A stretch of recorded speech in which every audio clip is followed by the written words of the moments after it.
Important notes में जो first है वो किस बारे में है, मैं उसको लिखता हूँ, फिर उसके बाद बताता हूँ मैं।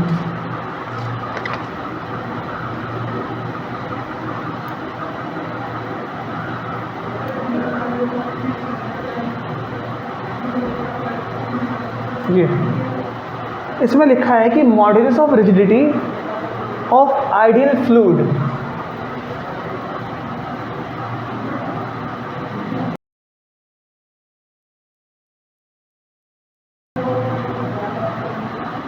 आइडियल फ्लूइड की मॉड्यूलस ऑफ रिजिडिटी 0 होती है ना। कोई भी आइडियल फ्लूइड का मतलब क्या है? तो आइडियल फ्लूइड होने का मतलब है कि एक ऐसा फ्लूइड जिसमें विस्कस नहीं होता है। विस्कस ड्रैग से मेरा मतलब कि कोई भी फ्लूइड जिसको हम अगर ऐसे हाथ मारते हैं तो हमारे हाथों को एक रेजिस्टेंस मिलता है ऐसे हाथ मारने पर, कि अगर हम अपने हाथ को ऐसे आगे ले जा रहे हैं तो फ्लूइड हमारे हाथ को पीछे धकेलता है। या फिर ऐसे समझें जैसे कि अगर दो मॉलिक्यूल को या फिर दो फ्लूइड को हमें फ्लो कराना है, फिर से किसी फ्लूइड को हमने फ्लो करने के लिए अलाउ कर दिया, तो उसके जो मॉलिक्यूल्स हैं, नेबरिंग मॉलिक्यूल्स, अगर वो आपस में टच हैं तो जो ग्राउंड के सबसे पास है, क्योंकि हर एक लेयर को हम कुछ स्पीड देंगे,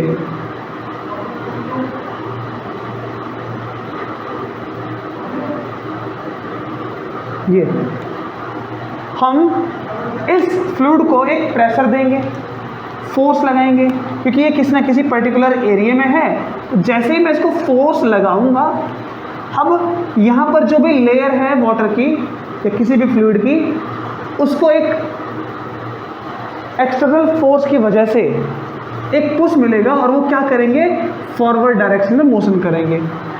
इनका एक्शन कैसा होगा?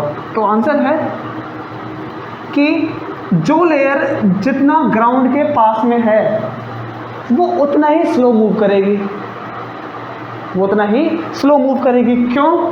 क्योंकि उसके मॉलिक्यूल ग्राउंड को पकड़ के रखेंगे। फिर ऐसे कर करके नेबरिंग मॉलिक्यूल एक दूसरे को पकड़ के रखेंगे। अगर हम किसी भी वाटर में, किसी फ्लूइड में ऊपर के लेयर पे हाथ अगर मारते हैं ऐसे करके, तो उसके साथ जो नीचे की लेयर होती है उनको भी एक पुश मिलता है, क्योंकि उनके बीच में क्या होता है, इंटरमॉलिक्यूलर फोर्स। तो इसी वजह से वो मॉलिक्यूल आपस में एक दूसरे को चलने से रजिस्ट करते हैं, और ऐसे ही रेजिस्टेंस की वजह से जो इसमें एक अपोजिशन पैदा होता है उसी को हम क्या कहते हैं इस लैंग्वेज में, विस्कस ड्रैग। इसका कहने का मतलब कि अगर हमारी ड्राइविंग फोर्स सामने की तरफ है एक्सटर्नल, तो मॉलिक्यूल के अंदर एक ऐसी फोर्स अराइज होगी जो इसको पीछे लेकर आएगा। उसको क्या बोलते हैं, विस्कस ड्रैग। बाकी फ्लूइड वाले चैप्टर में अच्छे से मिल जाएगा।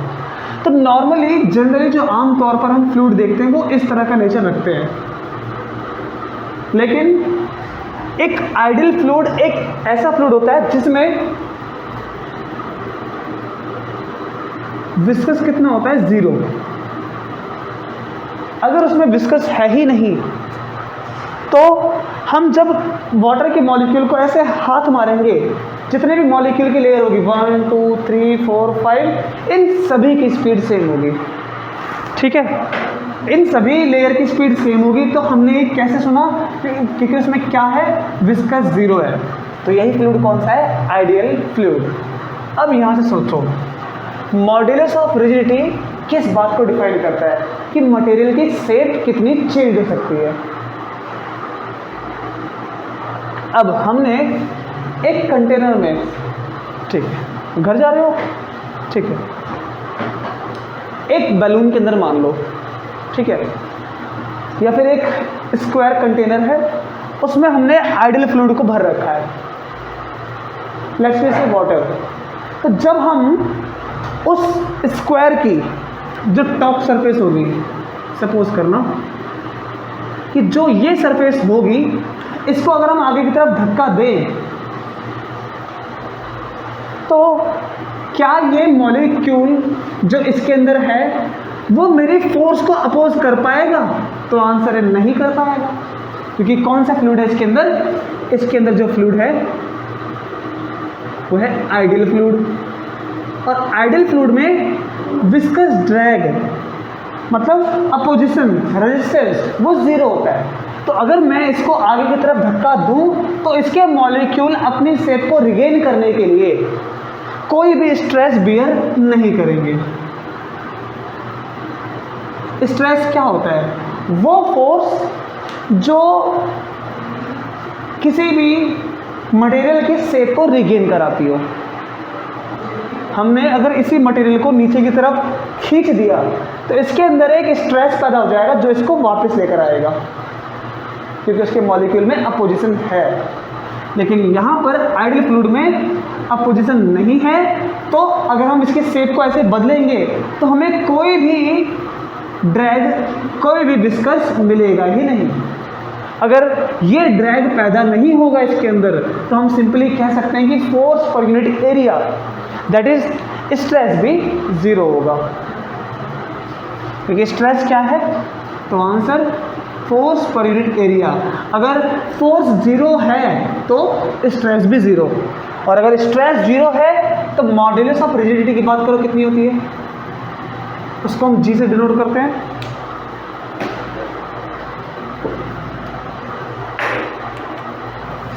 सो ये हो जाएगी G equals to stress upon में स्ट्रेन, मतलब शेयरिंग स्ट्रेस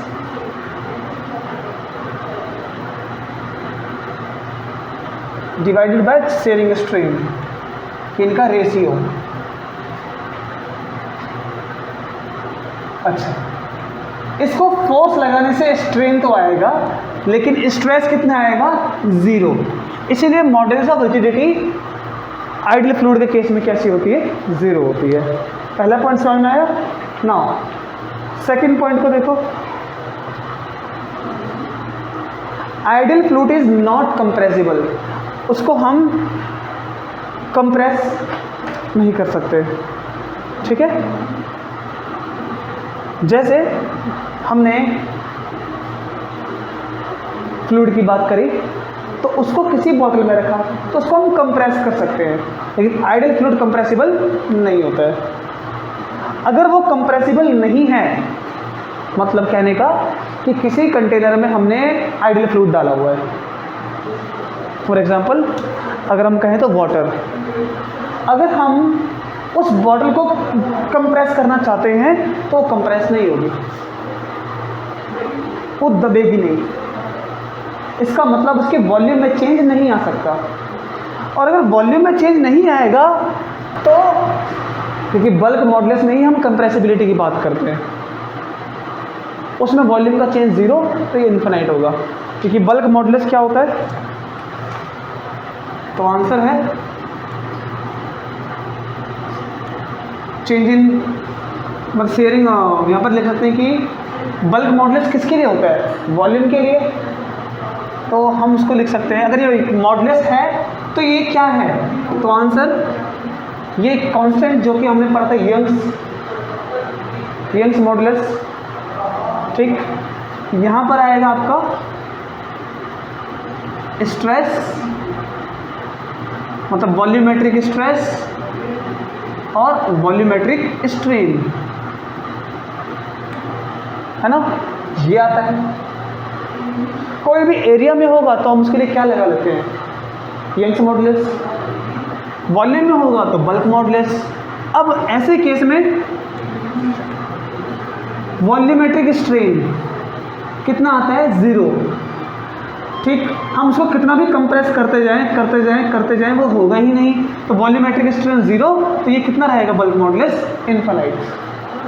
ठीक है, bulk modulus will be infinite. इसको हम एडिट कर लेंगे थोड़ा सा। अच्छा, एक चीज और इसमें है कि the maximum load a wire can withstand without breaking. एक वायर को हम मैक्सिमम कितना लोड दें मैक्सिमम से मैक्सिमम लोड दिए जा रहे हैं, लेकिन वो ब्रेक नहीं होनी चाहिए। When its length is reduce to half of its original. तो यहां पर है कि maximum load a wire can withstand without breaking. मैं इसको लिख के समझाता हूं आपको ना।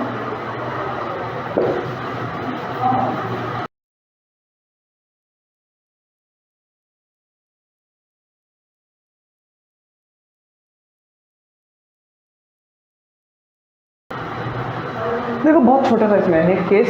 ये क्या कहना चाहता हूं मैं, हमने ना किसी वायर को मैक्सिमम एक लोड देते हैं, सप्लाई, ठीक है। जैसे कि अगर ये वायर है, इसको अगर हम लोड देंगे तो ये स्ट्रेन आने की वजह से ये इलोंगेट हो जाएगी। अच्छा, उसके बाद हम इसको इतना लोड देंगे कि ये बस ब्रेक ना हो, लेकिन क्या हो जाए, ये हो जाए कि इसकी जो लेंथ है वायर की, it must be half of original length. तो जो वायर की लेंथ है वो हाफ हो जाए, इतना हम उसको लोड दे दें। तो क्या चीज़ है ये, maximum load will remain same. थोड़ा सा ये समझते हैं कि इसमें वर्डिंग क्या है। हाँ, सपोज कि दो वायर हैं, एक ये है, ठीक। इसको हमने 10 kg लोड लगाया और उसकी लेंथ L प्राइम इंक्रीज हो गई है। पहले L, तो अब L प्राइम इंक्रीज हो गई। अच्छा, इसको लोड कितना दिया, लेट्स वी से कि हमने इसको दिया 5 kg का लोड। अब उसके बाद इसकी जो लेंथ है, इसने ना बोला है कि reduce to half of its original length. इसकी लेंथ छोटी हो गई है, ये बात ये कर रही है। तो इसका कहने का मतलब कि हमने when its length is reduced to half of its original length, तो इसको कंप्रेस किया हमने, तभी तो हाफ होगी लेंथ। अगर हम इसको कंप्रेस करेंगे, सपोज करता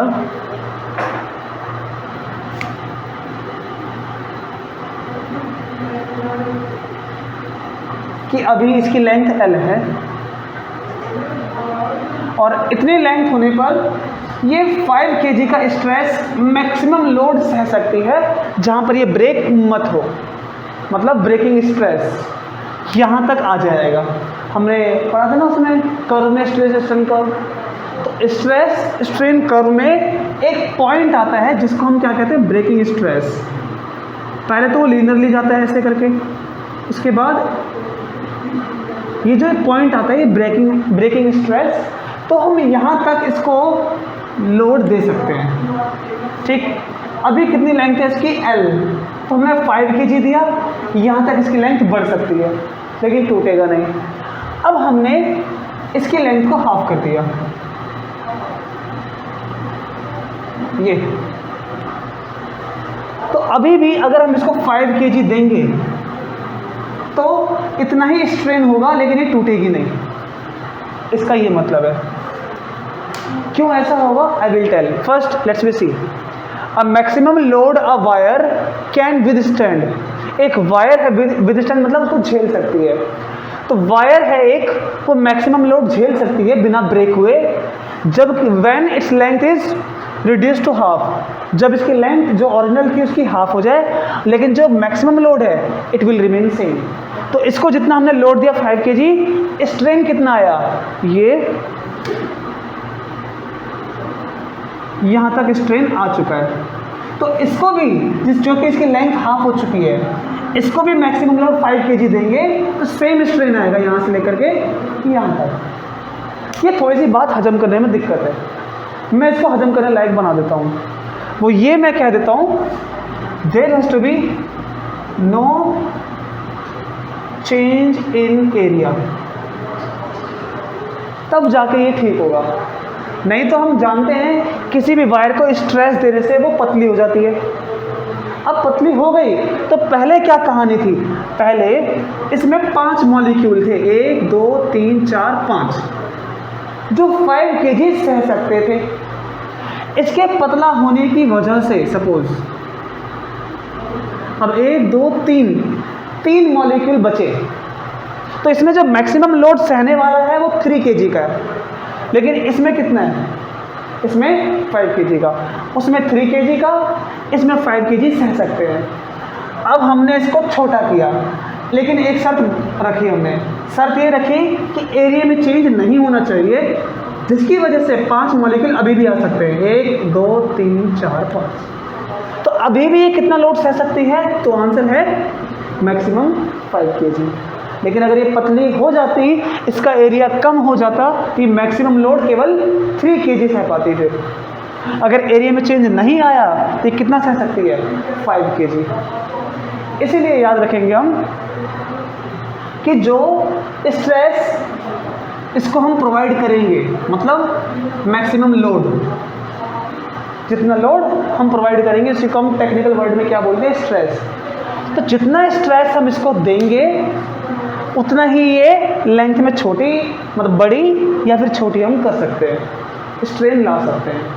अच्छा, लाने के बाद इस केस में मैं आपको इसका इलोंगेशन बता रहा हूँ। अब इलोंगेशन समझ लो या फिर इसके कंप्रेशन समझ लो, दोनों एक ही कहानी है। कहानी क्या है, strain, change in shape, change in length. तो जो स्ट्रेस हम इसको मैक्सिमम देंगे जहाँ पर ये ब्रेक मत हो और ये उस ब्रेकिंग को झेल सके, मैक्सिमम लोड को जहाँ पर झेल सके वायर, उस मैक्सिमम लोड को या उस मैक्सिमम स्ट्रेस को हम कहते हैं टेंसाइल स्ट्रेस।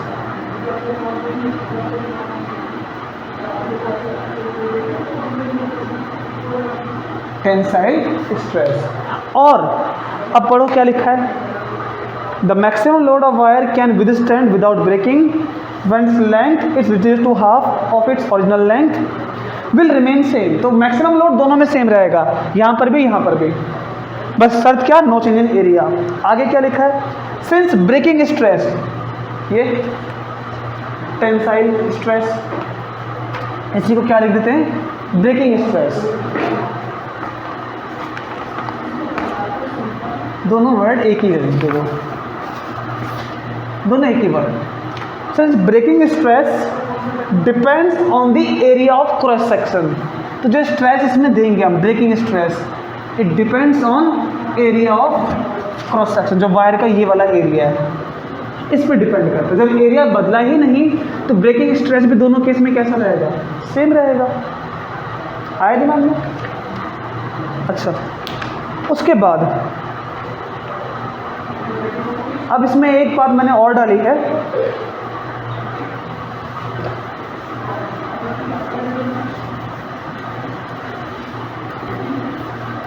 वो क्या है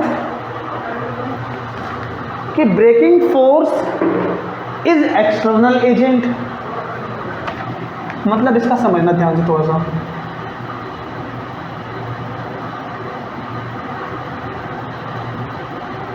एक ब्रेकिंग फोर्स और एक ब्रेकिंग स्ट्रेस,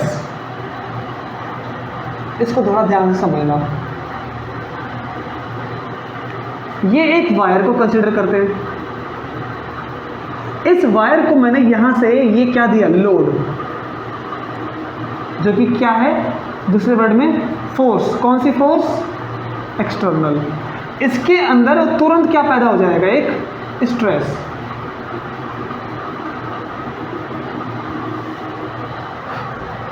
तो इसीलिए जो एक्सटर्नल फोर्स होती है वो किसी मटेरियल की एक्सटर्नल प्रॉपर्टी कह लो, या फिर हम उसको एक्सटर्नली अप्लाई कर रहे हैं। तो ब्रेकिंग फोर्स क्या है, एक एक्सटर्नल एजेंट, इसकी तरह हम जो लोड लगा रहे हैं। लेकिन स्ट्रेस कहाँ डेवलप होता है, उस मटेरियल के अंदर। तो ब्रेकिंग स्ट्रेस उसकी इंटरनल प्रॉपर्टी है। पढ़ो, breaking force is external agent applied on object, where as जबकि ब्रेकिंग स्ट्रेस या फिर कह लो stress is internal property of a material. जो इसको क्या करने के लिए आती है, उसको सपोर्ट देने के लिए, ताकि वो मटेरियल टूटे ना। सो विदाउट ब्रेकिंग उसको टूटे ना, इसलिए वो सपोर्ट मिलता है। नेक्स्ट, ये बात को मैं लिखता हूँ। तो ये एक्सटर्नल और ये इंटरनल एजेंट याद रखना।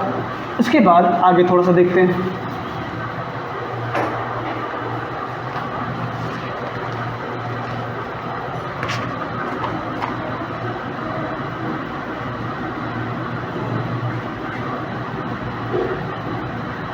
The temperature of a wire is doubled। अगर किसी वायर का हम टेम्परेचर डबल कर दें तो उसके यंग्स मॉडुलस पर क्या असर पड़ेगा, या कहें स्ट्रेन पर क्या असर पड़ेगा।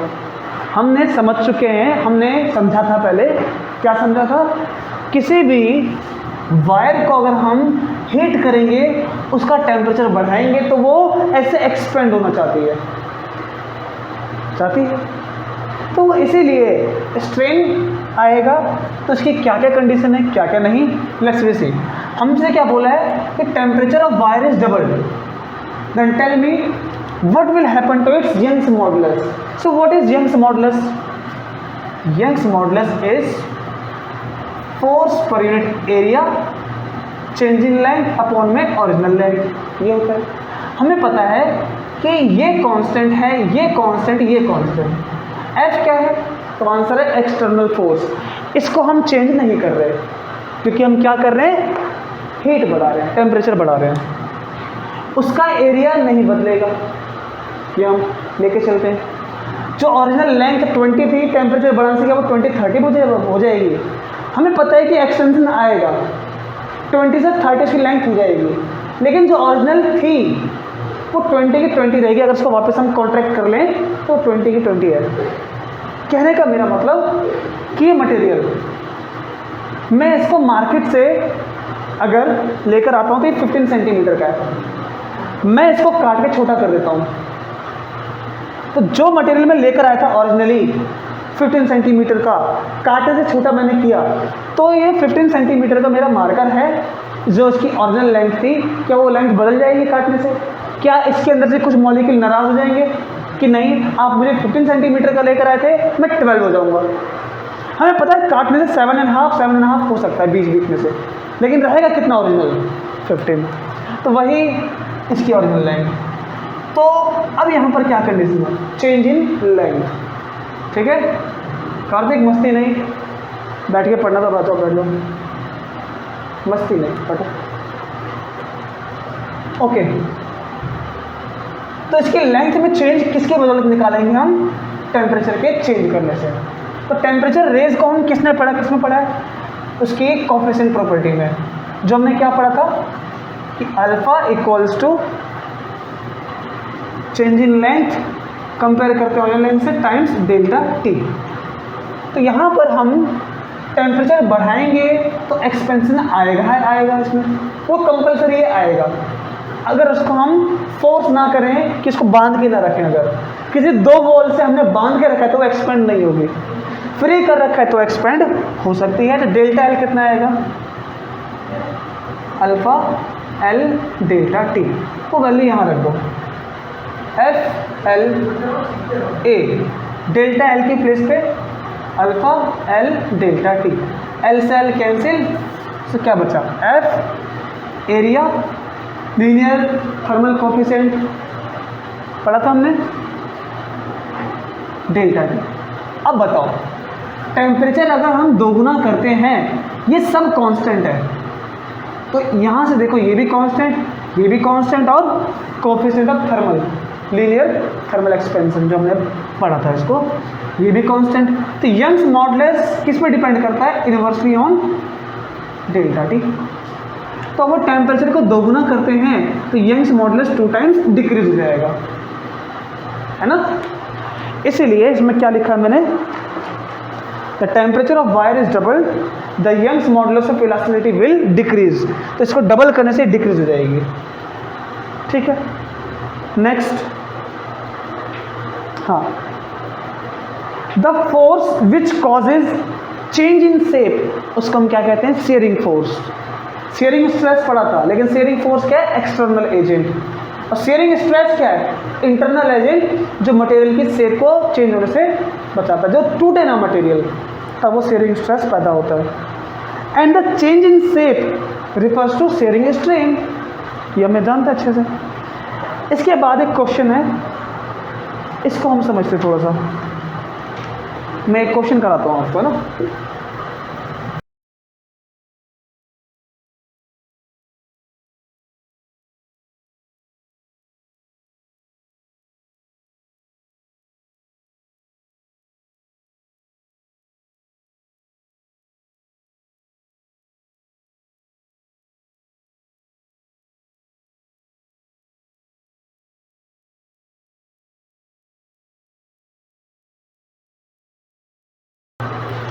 ठीक है,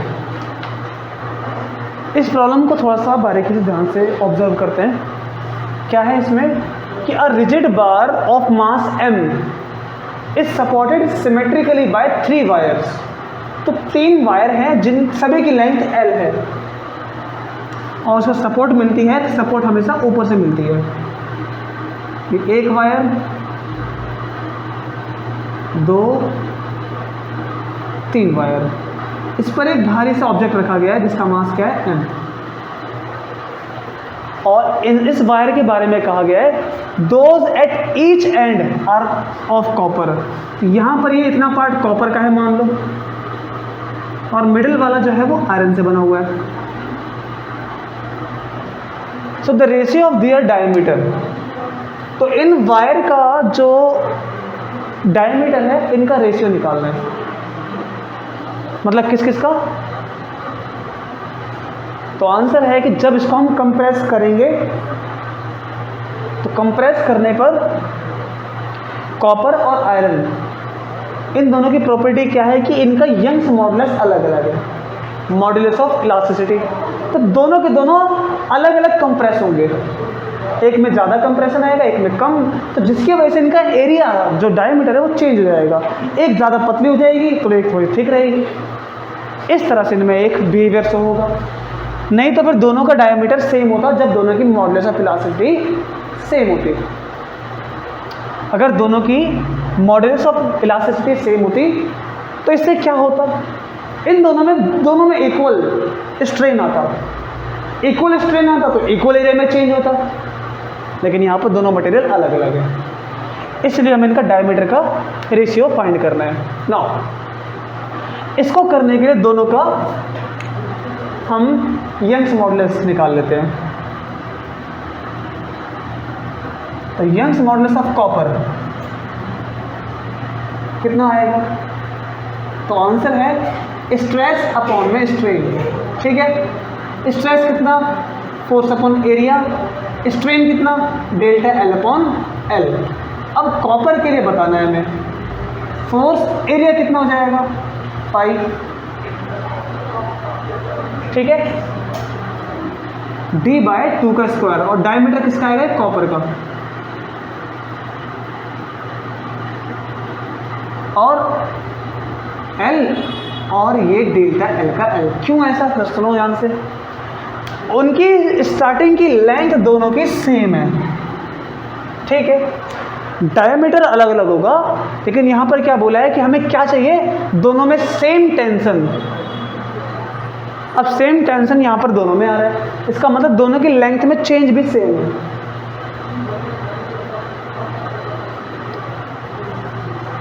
अगर दोनों की लेंथ में जो चेंज है इसमें सेम है तो यहां से कैलकुलेशन आ गया।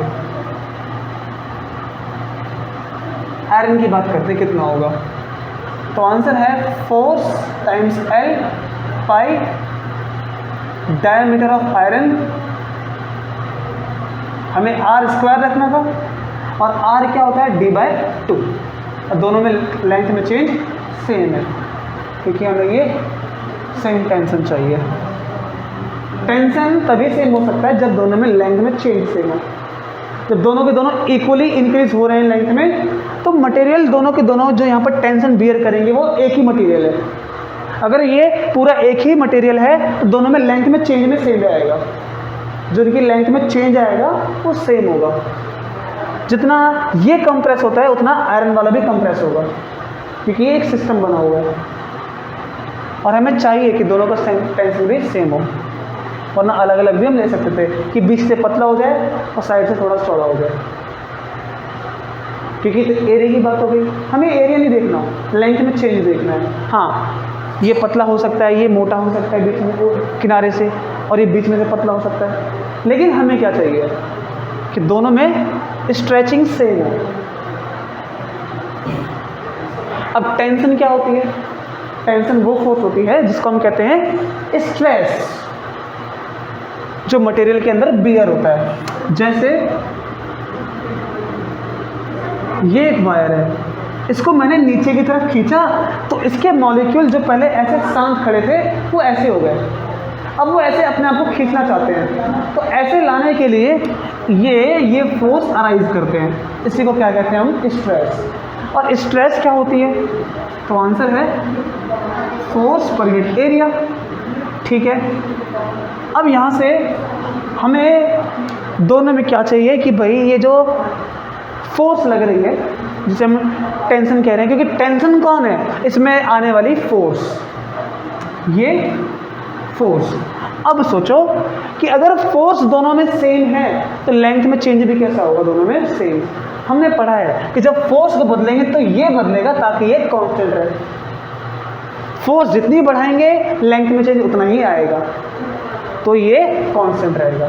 तो अगर दोनों की फोर्स सेम है तो दोनों में लेंथ में चेंज भी सेम आएगा। फोर्स सेम क्यों है? क्योंकि एक ही तो मास है जो दोनों को दबा रहा है। आए दिमाग में? अब इसको थोड़ा सॉल्व करते हैं, पहले इसको सॉल्व करते हैं। हाँ, F L pi D of copper उसका स्क्वायर, 2 का स्क्वायर 4 आ जाएगा ऊपर, और ये डेल्टा L इधर भी same F L pi D of iron. ठीक है, 2 का स्क्वायर 4 ऊपर आ जाएगा, डेल्टा L। अब दोनों को अगर हम डायमीटर निकालें दोनों तरफ से तो यहाँ से डायमीटर कितना आएगा? हाँ, ये वाली वैल्यू इधर जाएगी और यंग्स मॉडुलस यहाँ आ जाएगा, बाकी सब सेम। पाई का पाई ये इंटरचेंज हो जाएंगे आपस में, ये इधर और ये डिवाइड में। ये यंग्स मॉडुलस ऑफ कॉपर और ये स्क्वायर, ये डेल्टा L। यहाँ से बोलो डायमीटर, ये इधर जाएगा और ये नीचे आ जाएगा, equals 4FL pi Young's modulus of iron times delta L। अब दोनों के डायमीटर को हम रेशियो कर लेते हैं।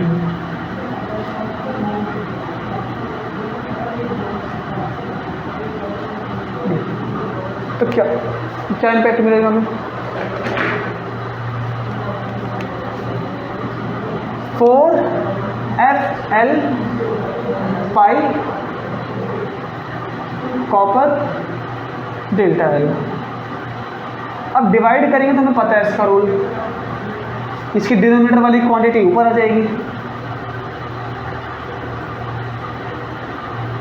बोलिए क्या होने वाला है?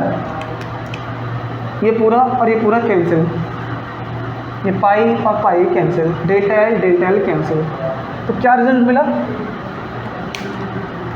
हमें मिलता है d of copper d of iron equals to iron copper, और स्क्वायर हटाएंगे तो यहाँ पर क्या आ जाएगा? रूट। तो डायमीटर किसी भी वायर का वो इन्वर्सली डिपेंड करता है किस पर? उसके मॉडुलस ऑफ इलास्टिसिटी पर। तो ये डायरेक्ट रिजल्ट मिलता है अब हमें यहाँ से।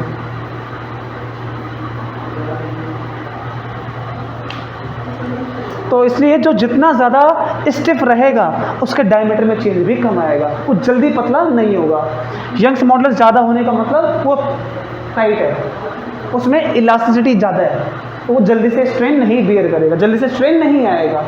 अगर स्ट्रेन जल्दी नहीं आएगा तो उसका डायमीटर में चेंज नहीं आएगा, जैसा है वो मोटा का मोटा वैसे ही रहेगा। ठीक है, तो इसमें से कौन सा ऑप्शन है? ऑप्शन बी, जो दोनों का स्क्वायर रूट है। ठीक है, एक प्रॉब्लम छोटी सी और है, मैं इसको थोड़ा डिस्कस कर लेता हूँ आपसे, थोड़ा टाइम कम है तो फटाफट से करता हूँ मैं डिस्कस। क्वेश्चन तो सामने है ही आपके, ये बहुत फेमस क्वेश्चन है, ऐसे क्वेश्चन आते रहते हैं।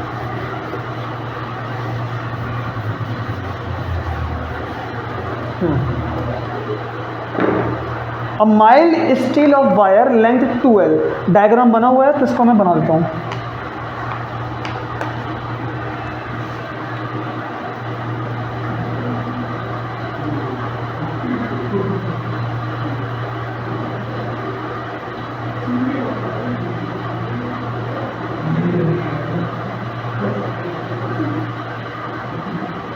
ये कुछ देखा हुआ लग रहा है डायग्राम, लेकिन ये थोड़ा सा डिफरेंट है।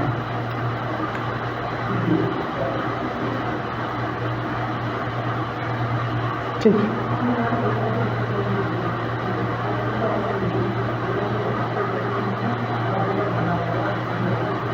हाँ।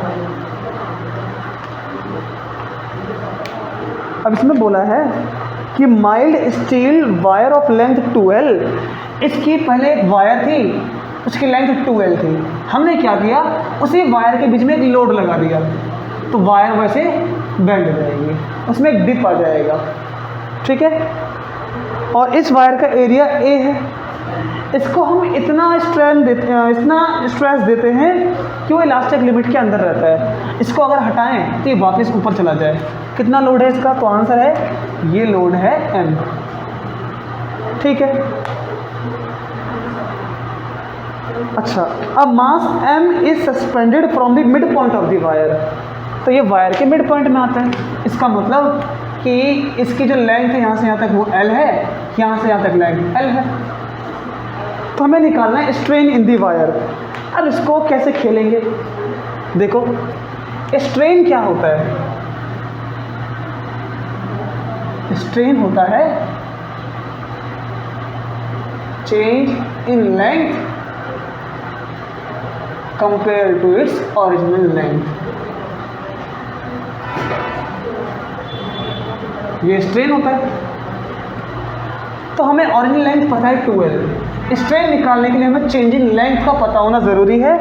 इसीलिए पहले क्या निकालेंगे, तो आंसर है चेंज इन लेंथ। लेंथ में चेंज आएगा कि नहीं आएगा, तो आंसर बहुत आसान है। जब हमने पढ़ा था डिप वाले केस में कि अगर लेंथ वो जो लेंथ ये 2L है, इसके डिप हो जाने से यहाँ पर मान लो एक्स्ट्रा वायर थी, ठीक है। मैंने वायर की लेंथ यहाँ से लेकर के यहाँ तक ली है 2L, लेकिन जैसे ही मैंने लोड लगाया तो ये वाली वायर भी इधर आ गई, ये भी इधर आ गई, तो एक्स्ट्रा वायर आ गई इसमें, तो आएगा स्ट्रेन। लेंथ में कितना चेंज, बहुत आसान है। ये इसकी न्यू लेंथ है ना, यहाँ से लेकर के ये वाली लेंथ, ये इसकी न्यू लेंथ है। तो न्यू लेंथ माइनस में original length, we can easily find. तो न्यू लेंथ कितनी होगी, बहुत आसान है, इसको हम ज्योमेट्री की हेल्प से फाइंड कर सकते हैं। यहाँ पर एक राइट एंगल बनेगा, तो क्या बन गया ये, पाइथागोरस थ्योरम। राइट एंगल के सामने ये हाइपोटेनियस है, तो हाइपोटेनियस बोलो कितनी होगी, तो आंसर है ये हो जाएगी √L² + x²। ये भी इतनी ही होगी, है ना, बेस का स्क्वायर प्लस परपेंडिकुलर स्क्वायर। तो दोनों को हम ऐड करेंगे तो कितना बन जाएगा, ये बन जाएगा 2 टाइम्स √L² + x²। अब चेंज के लिए माइनस में original length that is 2L आएगा ये। अब इसको हम करते हैं आगे सॉल्व, ठीक है। तो अब स्ट्रेन के लिए क्या करेंगे, इसमें से अगर हम 2 कॉमन ले लें तो क्या आएगा, L² + x² की पावर 1/2 माइनस में L,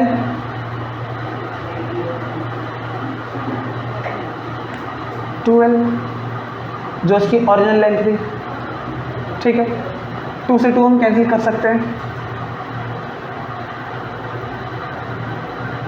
ठीक है। अच्छा, यहाँ एक बात समझो, इसको हमने with in elastic limit stress दिया है, तो स्ट्रेन थोड़ा सा आएगा। और स्ट्रेन थोड़ा सा मतलब कि x बहुत ही ज़्यादा छोटा है, और अगर x very very very small है तो हम यहाँ पर बड़े आसानी से बाइनोमियल थ्योरम को अप्लाई कर सकते हैं। क्योंकि अगर ये a प्लस बी स्क्वायर का फॉर्मूला होता, a प्लस बी के स्क्वायर का, तो ये ओपन हो जाता, लेकिन जो पावर इसमें फ्रैक्शन में है, so I will try to use binomial theorem. ये थ्योरम क्या कहती है? ये कहती है कि अगर a स्क्वायर या फिर a प्लस एक्स इसकी पावर n है, जहाँ पर अगर हम x को बहुत छोटा मान लें, ये ना माने, चलो क्या केस बनता है इसका